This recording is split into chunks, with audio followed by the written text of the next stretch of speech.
WSHA presents Upfront. Now here's your host. Good morning and welcome to Upfront. We are delighted that you have joined us this morning. We think we have some interesting information for you from some young people who are engaged in, I think, a sort of new organization in Raleigh and Wake County that's helping to empower students to make change. We are going to have them introduce you and tell you a little bit about themselves. I'm going to begin with one of the program directors for YES, which is Students Youth Empowered Solutions. I got that right, did I? Yes. Okay, and I'm going to have him introduce himself first, and then we're going to move right along and meet our movement makers, I'm going to call them, which is what Ben Chavis and Dr. Barber talked about a couple of weeks ago. So, Parrish, tell us a little bit about yourself. Yes, absolutely. I have been with Youth Empowered Solutions for about 3 or 4 years, and we are relatively young to the area. We've been around about 5 years, but the group of YES employees have been working together for almost a decade, and so we got our start around doing teen tobacco use prevention in North Carolina, which has seen some huge headway over the past 10 years. Excellent. And about 5 years ago, a group of us got together and realized that this model of working with youth was far greater than just teen tobacco use prevention, that it could really be applied in so many other areas that really impact young people, that when you give youth an opportunity and the skills and the critical awareness to make community change, real community change, that there's so much power in that process. And it is amazing to watch the community shift and become organized around the needs of young people when they're engaged. And that excites me so much because I really love the little story about the babies being thrown in the river, and we're all at the bottom of the river trying to pull them out. And then finally someone says, well, let's go upstream and see who's doing this. So what YES is doing is really you're moving upstream. You're upstream already. And you're creating those kinds of solutions, I will say, that keeps the babies from being thrown in the river. And every time I tell that story, I want to use something other than a baby. So I'm going to come up with something else along the way when I share that. But thanks, Parrish, for telling us a little bit about YES. We're going to come back to you and allow you to kind of expand that and let us know how YES impacts solutions around the state or maybe even the nation. So now I'd like to introduce and have them talk to us a little bit about themselves, the young women who are going to talk about some great work they're beginning. And I think I'm going to start with Hannah. Hannah, tell us who you are and which school you're attending and your classification, and then we'll move right down. Hi, I'm Hannah. I go to Enloe High School, and I first heard about YES through school. Some of the youth had come to school and just told other students what it was that they were doing. And I thought it was a really great organization. Youth working on issues that impact youth really made sense to me. And access to healthcare is something that I think is a really big issue in our community, and I really like working to help students increase their access to healthcare. Excellent. Thank you, Hannah. Hi, my name is Dynasty Winters. I'm a senior at Southeast Raleigh High School, and I got involved with YES. I'm about the oldest, so about 2 years ago. Okay. And basically, I was working with another organization that was doing work in the community as well, and they passed along about Youth Empowered Solutions. So when I looked it up and I saw how they were basically giving youth the opportunity to create change, I was like, okay, this is definitely the program for me. And then not only that, my passion with social injustice and reducing those barriers. So this fits me perfectly. So excellent. Thank you, Dynasty. Hi, I'm Jonna, and I'm a junior at Enloe High School, and I've also been working for YES for about 2 years. And I was actually looking for a job to begin with, and my friend knew about this one, and he sent me the application. And I I did some research and I thought, this is so much more meaningful than a lot of other jobs that I could have, and it's turned into so much more than a job. It's really a passion. Great. Thank you, Jonna. So we have our students here, Jonna, Dynasty, and Hannah, and they have been engaged in looking at services for youth.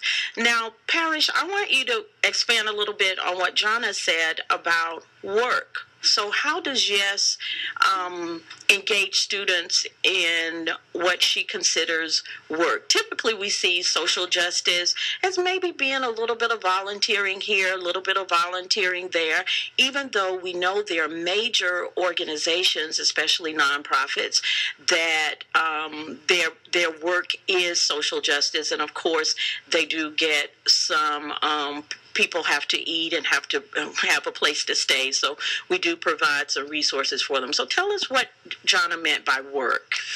Well, I think yes, our social justice work can really be seen in two ways. One is that we bring youth in and we give them the tools that they need to be civically engaged and to create community change, but we do it in an equitable way through employing them. And a part of it is the incentive of having a paycheck, but really the idea centers around the equity of valuing their time in the same way that we value our adult staff's time. And so a part of that social justice is giving a voice to a population of people that typically doesn't have a voice in situations that directly impact them. The other way is through the areas that we specifically work around. And we're very intentional at Youth Empowered Solutions in not talking about solutions to symptoms of issues. Like you said, the people in this stream down the river, that's actually an activity that we use a lot at our organization. So it's nice to hear you say that. But we are very intentional about focusing on root causes and systemic changes at the community level, within policies, with environments, and that can look like a variety of different things. So I like this whole idea of equity for young people, that the work you do can be remunerated, paid in some way some of the time, that you aren't always just the volunteer, and as Parrish pointed out, the adults are the paid ones. So that's exciting. I really like Jonna's comment about, I wanted to do some work, but I wanted it to be a little more meaningful than maybe some of the jobs that teenagers typically have. So, okay, tell us about how I want you to explain to our listening audience the topic that interests you. And I know Hannah kind of started it.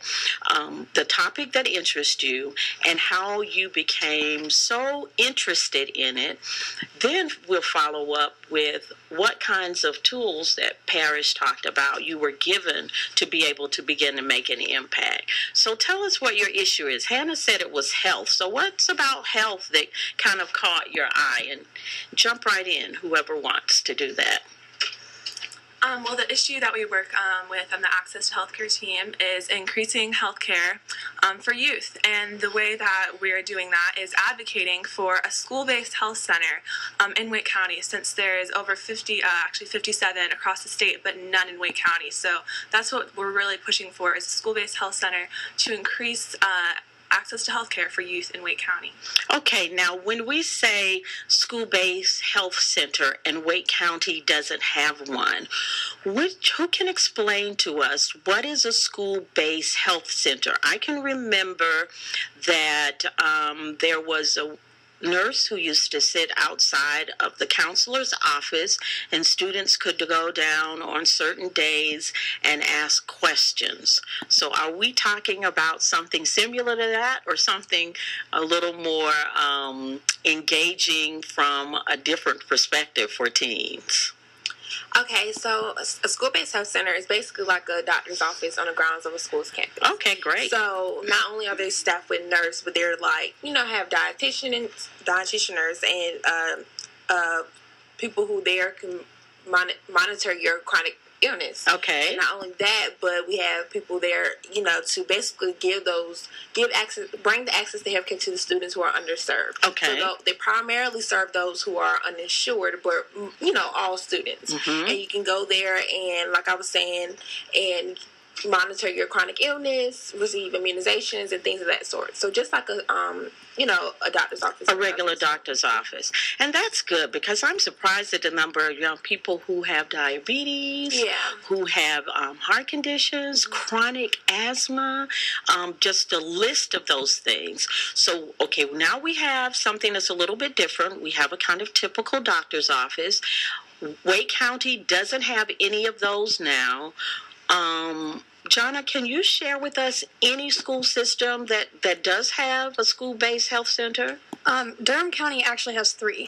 Durham County has 3. My. In Wake County, we used to have something like it. We had Wake Teen, which was a school-linked health center, but that closed down, so we don't have anything like that. Okay. And the school-based health center, of course, is in the school, right? That's why it's school-based. Are they typically in high schools, Hannah? Yes, they are typically in high schools. Across the nation, there are some in elementary and middle, but in Wake County, we particularly, there's a need in high schools. Do we have any data about the number of teens that lack health insurance or health care or access to health care? Yes, there are over 26,000 uninsured students. In our county? In Wake County. In our county, 26,000, my. So having school-based health centers will help provide, as Dynasty said, opportunities for students to be monitored, to be assisted, and make sure they're sticking to their plans. And how do you think healthcare, which is, you're going to say, Ms. Howard, that's a very silly question. How does healthcare, you think, impact students' performance in school, or even their interest in school? Well, school-based health centers, help keep students in their seats longer. Studies have shown that graduation rates have increased to about 33% from having a school-based health center. And, as of right now, even though the graduation rate is about 81%, it's still meaning that 1 out of every 5 students is not graduating. That's right. And school-based health centers, since they're bringing that health care to the students, they're keeping their students in the seats, and so they're not having to leave the campus to go to their doctor or whatever the case may be. That is really good. So those who are listening, I know you may have some questions for these young people. You know our number, 1-800-241-0421. Call in and get your question in, or add your comment to the conversation. I'm going to throw a ringer in this. Sometimes when adults think of young people getting health care, you all probably know where I'm going, the first thing they think about is birth control, condoms, pills, information about sexuality and sexual education. I remember when we were advocating to keep services through Wake Teens, that was a big controversy, a big question, a big concern. So how do you as young people share with those of us who are adults the basic premise of the school-based health center and its relationship to teen sexuality? And I know with some adults, they don't even want to say the word, and they don't want to think about teen sexuality, but it is a fact of life. So how do you talk with adults about those particular issues? Well, I mean, that is one of the barriers we've come across, and that's one of the misconceptions that a lot of people do have about school-based health centers. But in North Carolina, there is actually a state law that says that contraceptives cannot be handed out on a school campus. Okay, so that's out of the picture. Right, that's not even a concern. Good. So for all of the adults who are listening and trying to decide, is this something I can support? We already know that we can't give handout, as you said, contraceptives. So that's out of the picture. What other kinds of issues have you heard those of us who are adults talk about in relationship to establishing these school-based health centers? Well, I think while there are some of these more hot topic issues, the message that we really focus on getting across is that there's a basic level of primary care that young people are not accessing, and this idea that there is no the educational system and the healthcare system do not need to act in silos because they are so intertwined on so many levels, that the result of young people not accessing basic primary care services, it directly impacts their educational performance, and that impacts a whole number of issues from workforce preparedness. That's right. To any number of economic issues. That's true. And I'm glad that you mentioned that, Parrish, because sometimes we need to just link, as you said, the importance of a good education with what happens in society later. And when we're looking at 26,000, did I hear you say, young people without health care, which is one of the variables that contribute to not being in school, not being healthy, not completing your education, or being present but not being able to get as much as you possibly can, that this is important. Has anyone thought about the costs associated with it and kind of weighed the costs against the number of dropouts that it's kind of correlated to, or the number of days students miss from class, or just even the deterioration of health? When we think about healthcare in America, when we don't have primary care, as you've stated, any information about the cost of maybe looking at these centers? Well, of course, there is an initial cost associated with the health center. You have to pay the staff and for the equipment and everything. But as Parrish kind of touched on a little bit, the idea is that as they will increase graduation rates by 33%, it's more people who are graduating and who can get higher paying jobs, pay taxes, exactly, not dropping out. And so in the long run, it actually ends up saving a lot more money than it will initially cost. For the cost of establishing it. Now, can someone share with me if we even still have nurses? Do we still have school nurses in Wake County? Well, the student-to-school nurse ratio right now in Wake County is one school nurse per 2,500 students. Oh, my. And that's 3 times the national recommended average of one school nurse to 750 students. So that means that there's just one school nurse for 2,500 students. And if there's just such a small amount of nurses, that has to be divided up amongst several schools. So maybe at your school, the school nurse will only be there 2 days. And even then, the amount of services that a school nurse can provide, while there is some services that can be provided, it's not the same level as a school-based health center. Exactly. Now, do school nurses have their own office now? I remember they used to sort of share an office, but do they have their own, I would say, like health room that has all of the necessary equipment in it and how they can actually operate? Have you all checked any of those out? I have no idea. Yeah, and I've been in my office. I don't think they have a designated office. They probably have like a space maybe that they'll use on the days that they come, but I don't think they have like a office. Like their own office. I think you're probably right, because it seems like that vaguely rings a bell for me. They didn't even have their own proper space. So we're talking with young people from Youth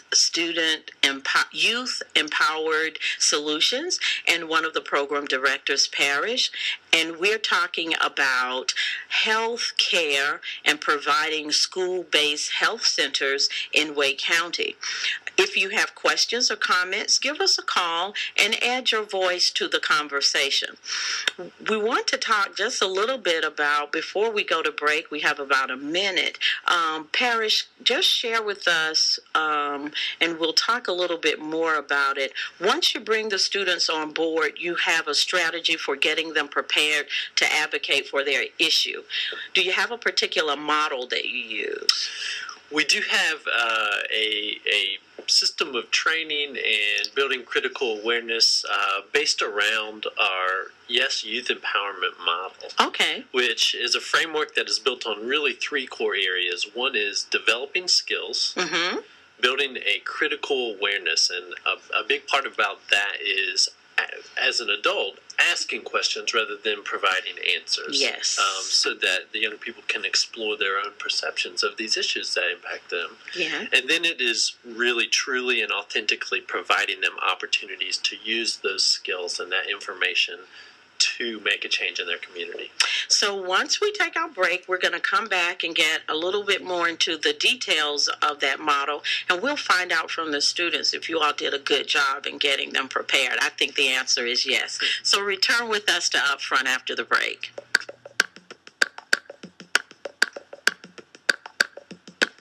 You're listening to Upfront on Shaw University Radio 88.9 FM WSHA. The views and opinions expressed in this program are not necessarily those of Shaw University, WSHA, or its underwriters.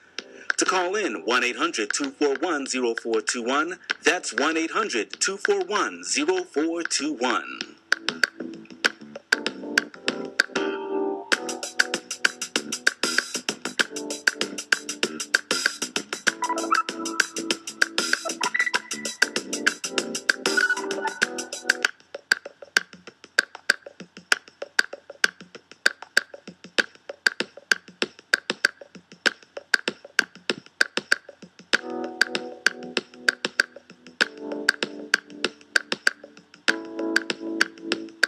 Hello, this is Alfonso Hedgepeth, co-host for On the Line. Join me and Octavia Rainey as we discuss the issues of today involving youth.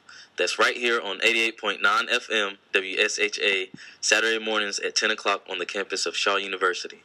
Thank you for returning with us on Upfront. I know you're listening out there because when I see you during the week, you always tell me, I really enjoyed that conversation you had on Saturday, or how do I get more information? So if you'd like to add your voice to the conversation, call us at 1-800-241-0421.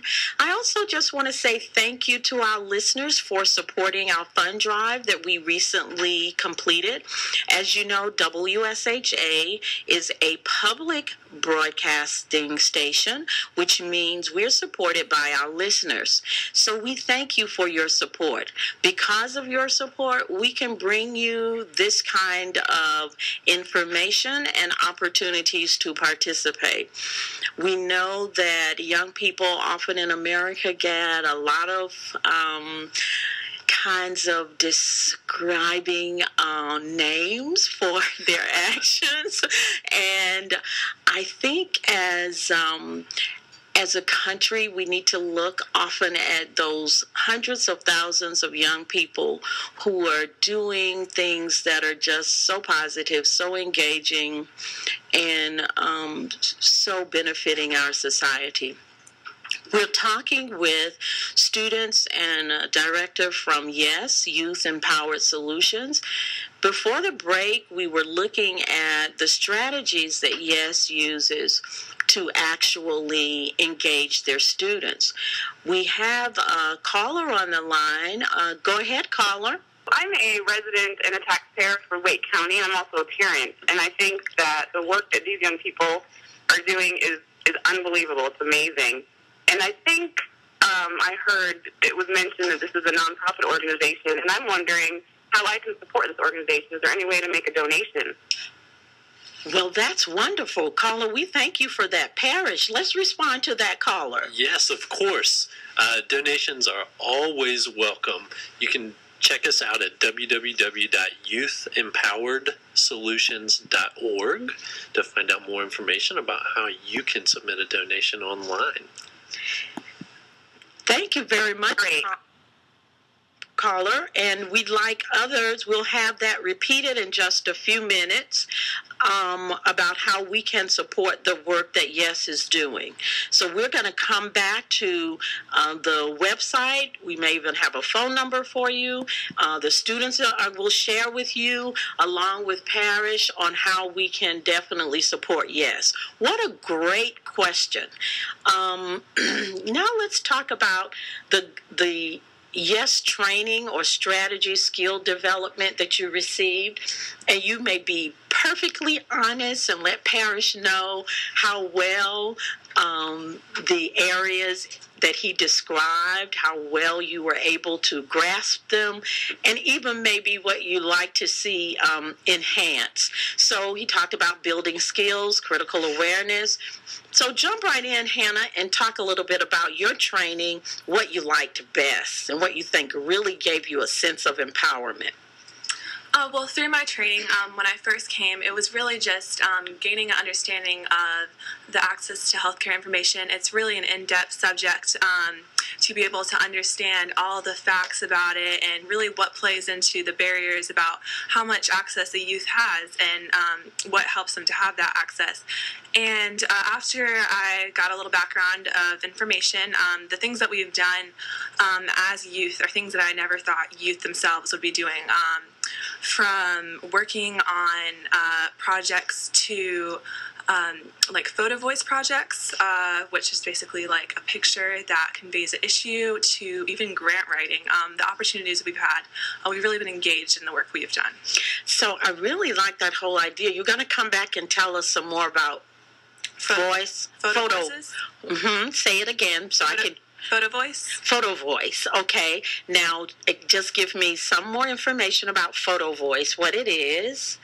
It's basically like a picture that conveys a message about an issue in little to no words. And the photo voices that we're creating have to do with the limited access to healthcare in our community. And we're just making pictures that a youth can just look at and have a little bit of a more of an understanding about what the issue is. Okay, sort of like a picture is worth 1,000 words, exactly. And just expanded and brought to a new level that youth are engaging in that. Now, let me ask something. Do you actually take your own photos, or do you select them from some source? Actually, we kind of work together to come up with ideas of how to take them. I know one example was all of us standing in front of a door, pretending to be students in front of a school nurse's office, waiting for the services. That was an example. Okay, that is an example. Like a bunch of, and no one's there, or she has 2,500 she needs to see in the 6 hours she'll be there. Okay, that really paints a picture. Dynasty, what was important for you in the actual skill development and training, and what kind of strengthen your skills so that you feel more empowered to make change? What stands out for you? Okay, well, before working at Yes, I mean, I always had a passion of public speaking, but it was kind of like, that's like the scariest thing to do, is to get in front of a crowd of people and to speak and just have it to flow off your tongue, basically. So while working at Yes, not only have I gained skills in public speaking, but just advocating, advocacy work. Before, I would never be able to just walk up to a random person and sit down and talk to them about social injustice or access to health care or how they can get involved or how to make change in the community. And while working at Yes, I've been trained in these things, and now I can get in front of a crowd of people and say a whole speech off the top of my head, or I can go out into the community and talk to these people that I would have never done before working at Yes. So Yes is doing an excellent job of giving you the information that gives you the confidence and boldness to talk to people. I think often sometimes we fail to talk to people because we are sort of unsure about, do I have this quite right, or is it making sense? So what Hannah shared is that you have all of this information, you understand it, you digest it, so of course you can talk about it. You're passionate about it. The other thing I really like about the issue that you all have decided to address is health care is an issue in America that probably none of us hardly understand. Yeah. I mean, it's a great issue in relationship to not only the breadth of who it engages, which is everyone, the cost, how we pay for it, when we pay for it, but it's exciting to see young people who've taken the time to sit down and say, let me learn everything I can possibly learn about access of health care for teens, and let me use that to make a difference. So I'm going to follow your model, because I need to learn more about health care and how it works in America, because I'm quite confused often. So when you have that kind of information, as Dynasty said, it's easy to talk about it. So Jonna, what do you think kind of stood out for you and empowered you most? Well, going back to a little bit of the model that Parrish had mentioned, one of the things that I love about the model is that all of the three components are so integral and so important. And something that we do a lot, in our trainings when we train other youth, is we talk about what would happen if we didn't have one of those components. For example, if we had the skill development and the critical awareness, but we didn't have the opportunities. It's great that we know what's going on, and it's great that we have the skills to be able to talk to people, like Diane said, public speaking. But if there's no one to talk to, then we're not going to be able to advocate or get anything done. So we really learn how important it is to have all three of those. Okay, and how they come together. Right. Okay. Now let's get down to the nitty-gritty of let our listening audience hear some of the actual things that you did to impact the consideration for school-based health centers. I understand that you have help me, Hannah, the photo voice, so that's a part of it. But how did you kind of pull it together, conceptualize, strategize? So you have all this information, you're well trained, you can talk about it. What was the next step? From there, I think that we really got started by identifying who are the people in our community that have the most stake in this. So who are the healthcare providers? Who are the components of the educational system that need to be coming to the table, and starting to organize them and at least have this conversation. And that was some 2.5, 3 years ago. And I'm sure Dynasty can tell you, we were just at the superintendent's leadership team last week. Right. So last week, me and Parrish went to go talk to the superintendent's leadership team, and basically we went to them with this idea of implementing a school-based health center on the grounds of a school in Wake County. We got so much support and so many they were really enthusiastic about this idea. And not only that, but the whole thing of why don't we have a school-based health center in Wake County? And we have the most students. We're compared to Durham County, we have a lot of students. So that was another thing. And then me and Parrish, we went and we talked to them, and we was basically telling them about how important it is and how vital it is to our community. And then as an example, we looked at particular schools in Wake County. Excellent. So you identify the stakeholders, health care workers or health providers, the school, of course, leadership, and then you started going out talking to those people to engage them in this solution. Jonna talked about training other students. Yes. So how do other students play into the whole puzzle? Well, there are several ways. One, a big part of Youth Empowered Solutions is youth empowerment. And so we like to train other youth to become good advocates, to really understand school-based healthcare. And so it's not just, getting the school-based health center. We also like to educate other youth to empower them. And then the other side is also that students are very much stakeholders in this. They're the ones who are going to be benefiting most from a school-based health center. And so if they really understand the benefits and what they can actually get from this, then they'll support it. And it's very important that they understand exactly what the benefits are. Sometimes adults, we get a little excited, antsy when we hear about empowering students. We think about sit-ins, we think about riots, we think about, I'm going to include myself, we really think about riots instead of just the sit-in or the march-in or the walk-in. So when we hear your training students, which really sounds more like educating them about the issues, what other strategies do you use in relationship to engaging students to help with the advocacy of this issue? So do you have a component that engages, I always still like to refer to them as nonviolent kind of awareness raising or bringing attention to a particular issue? Is that part of any of what you do as training, or does that often just come, or maybe it hasn't ever come, as a result of students wanting to bring awareness to an issue?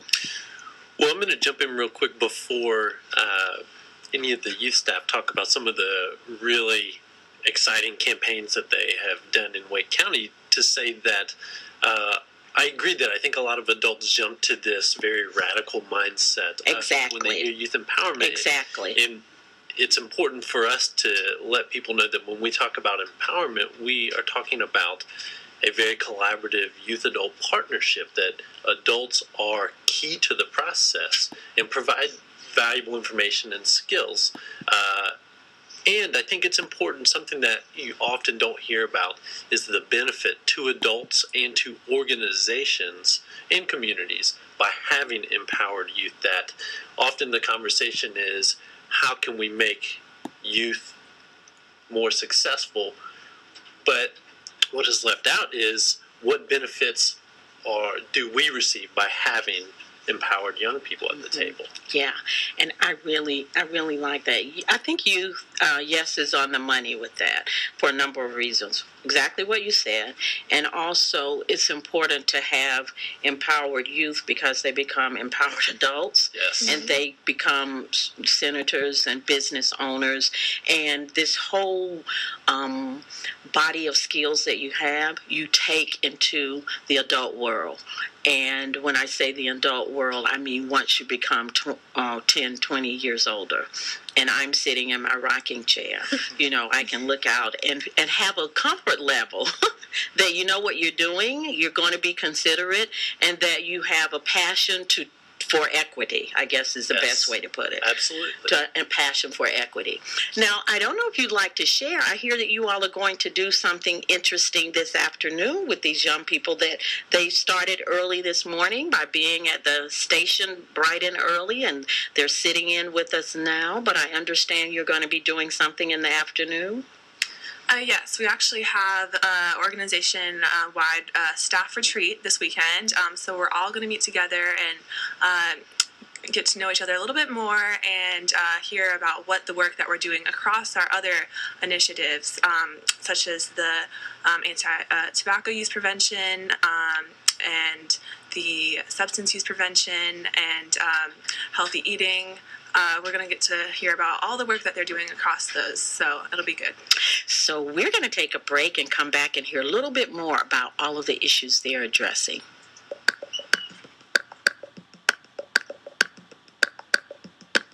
You're listening to Upfront on Shaw University Radio 88.9 FM WSHA. The views and opinions expressed in this program are not necessarily those of Shaw University, WSHA, or its underwriters. To call in, 1-800-241-0421. That's 1-800-241-0421. Thank you for returning with us on Upfront. We're talking with students from YES, and on the outtake before the break, we were discussing the strategies that they are applying to engage, support, and stakeholders in the issue of student-based health centers in Wake County. As of now, we have none, so they're on the job helping us do that. And Dynasty shared with us that they had spoken to the superintendent's advisory board or advisory council. Are there any other kinds of actions similar that you plan to engage with stakeholders around the county related to this issue? I'd say moving forward, right now we don't have a superintendent in place right now. Right. They're searching for one right now, and That's so right. Our plan is to, as soon as that person gets into the position, be one of the first people to sit down and talk with them about this idea and show all of the support that we've been able to get. We've been able to reach out to some major players in the healthcare community: Rex Hospital, UNC Healthcare, Wake Health Services, which is a federally qualified health center in Wake County, and the health department. And collaboratively, all of these people are coming together wanting to play a role in this. And I think that a large part of what is getting these major organizations to come together are these youth that are at the table saying, this is for us, this is what we need. Exactly. It's not people on the outside coming in. So, in your opinion, is the school board the final decision maker for ensuring that we have school-based health centers? It's really up to the school board. Is that our understanding? Well, it's not entirely their decision, but we definitely do need their approval. We Okay. need their support. Okay, good. So I want to share, some of you in our listening audience may say, this sounds familiar. Maybe I've heard or read about this group before. And yes, is an award-winning group.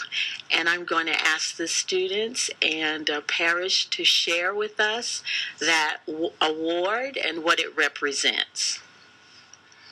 So, Jana, Hannah, and Dynasty recently in January were awarded with the 2013 Citizens Award from the Independent Weekly newspaper, which is an award that is focused on creating community change around social justice issues. And so we got to go to a luncheon, right, to receive the reward, and we were in very good company of a lot of similar mindsets and people working towards more equitable communities. So how did that feel, Jana, getting this award? It was really nice because, it showed that other people supported our work and thought what we were doing was valuable. And that's always nice to hear, that somebody else feels just as strongly about school-based healthcare and access to healthcare as we do. Yes, so encouraging. Now, Hannah, if we want to support, as Parrish shared, we can go to the website, and there may be a button that says donate, right? Yes. And we can click right on that button and donate. What else can we do to support YES and the work that it does? Well, another thing you can do is follow Youth Empowered Solutions on Twitter or Facebook to get updates about what it is that we're doing. That'll be a great way to stay knowing what we're involved in.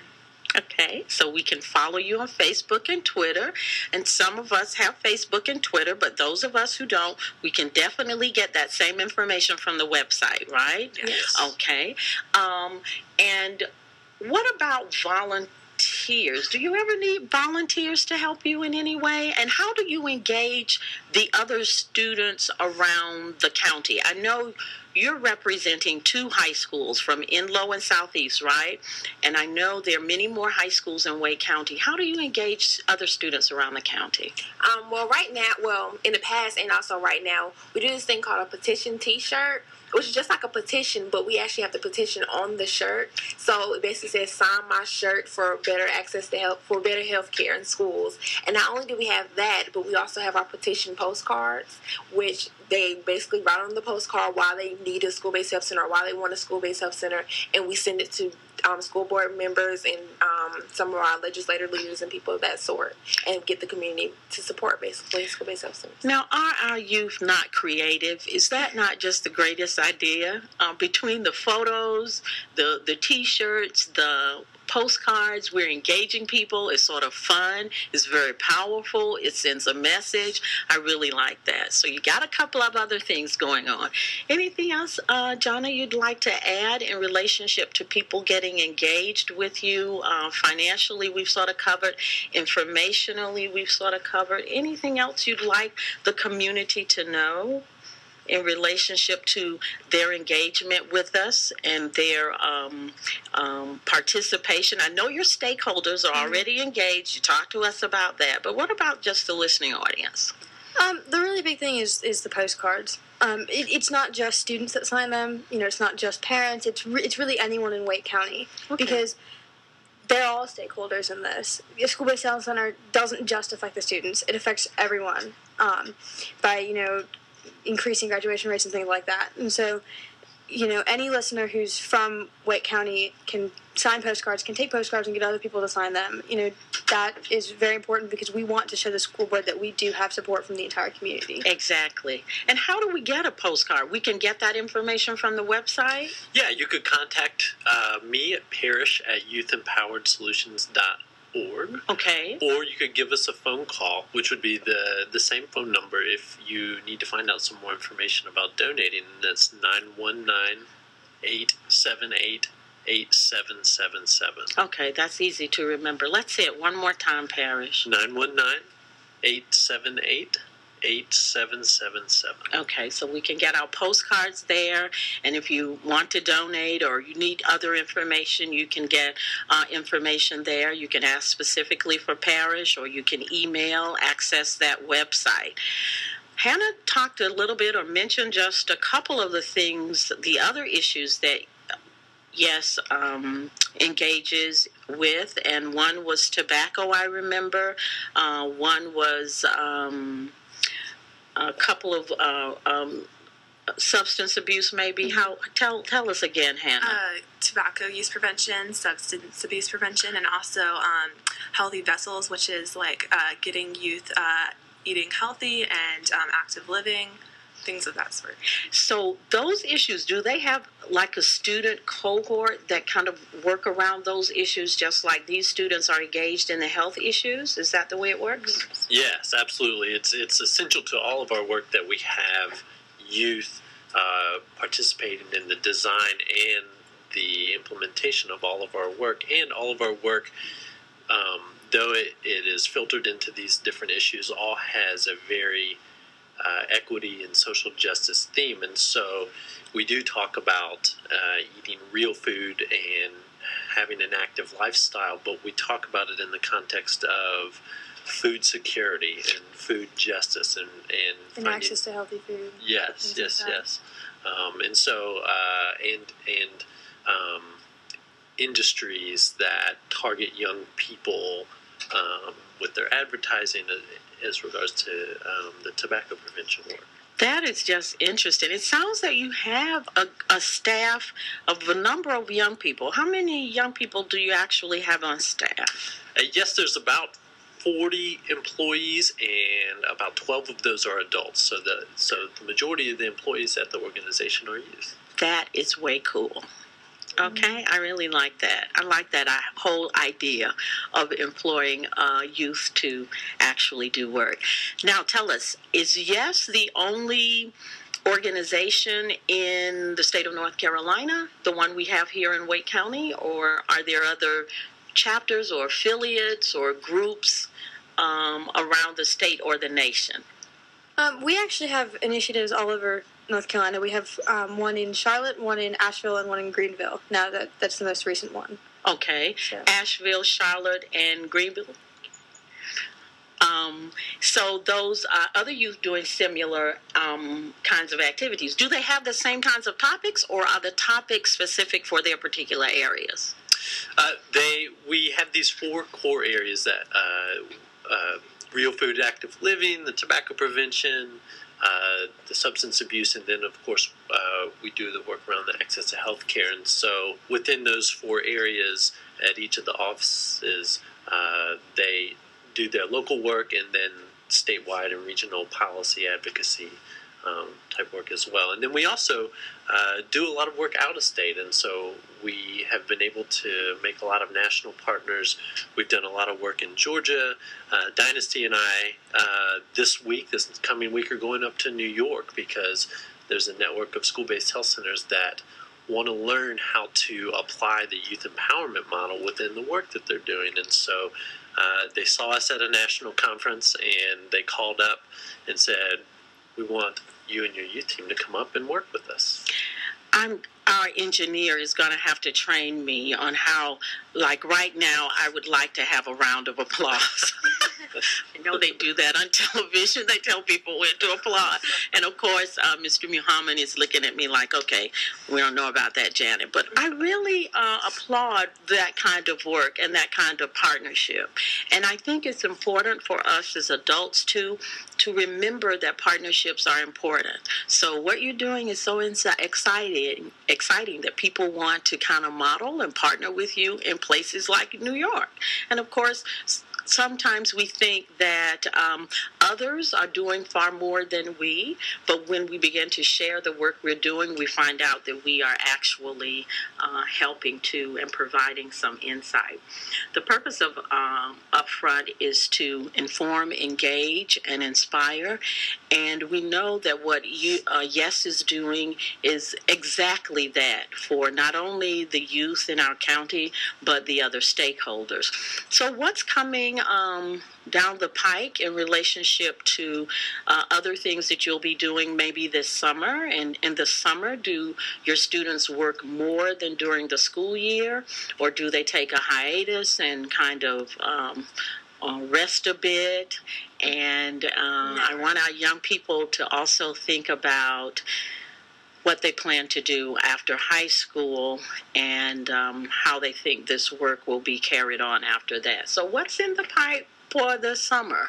And we have 3 minutes, so we're going to be quick. Okay, well, this summer we have been chosen to present at a national conference on access to health care, and also we're going to talk to some of our federal legislators. So. Excellent. That sounds exciting. Yeah, in we DC. have a fun trip to DC planned. Yeah. Okay, good. So do we have juniors and seniors here? I'm a senior. Senior? What are you doing after high school graduation? I actually want to go to college and pursue a career in political science. Okay. And focus on policy work. Okay, you got my vote. Hannah, you're junior? No, I'm actually a sophomore. Sophomore, you thinking about college? Yeah. And what are you thinking for concentration, academic area? I'm interested in environmental law. Okay. And Jana? I'm a junior. Yes. And I'm interested in public policy, but with the focus on psychology. Okay. As well as to bring in the healthcare side as well. Okay. And Parrish is a young man here who could really blend in with the high school students, but I'm sure you're already out of college, maybe graduate school in your plans, or just continuing to do the work that you're doing. And Bill, yes? Yes. Whatever I can do to make sure that youth have an active spot at the decision-making table. Okay. Well, this morning we've had an opportunity to talk with students engaged with Youth Empowered Solutions, and these particular students, Jana, Dynasty, and Hannah, are advocating for school-based health centers. Based on what they've told us this morning, there's a great need in our county for school-based health centers to benefit not only the youth that will be served, but also the remainder of us. All of us can benefit from this. We have their phone number. We have their website. We will post it on the WSHA Facebook page that you will be able to access and support the work that they do. So until next week, this is Janet Howard with Upfront, and we hope that we have informed, engaged, and inspired you.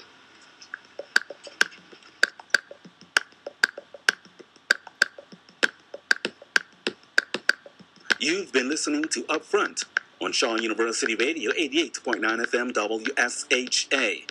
The views and opinions expressed on Upfront are not necessarily those of Shaw University, WSHA, or its underwriters. Thanks for listening, and join us next week for Upfront on Shaw University Radio, WSHA, Raleigh.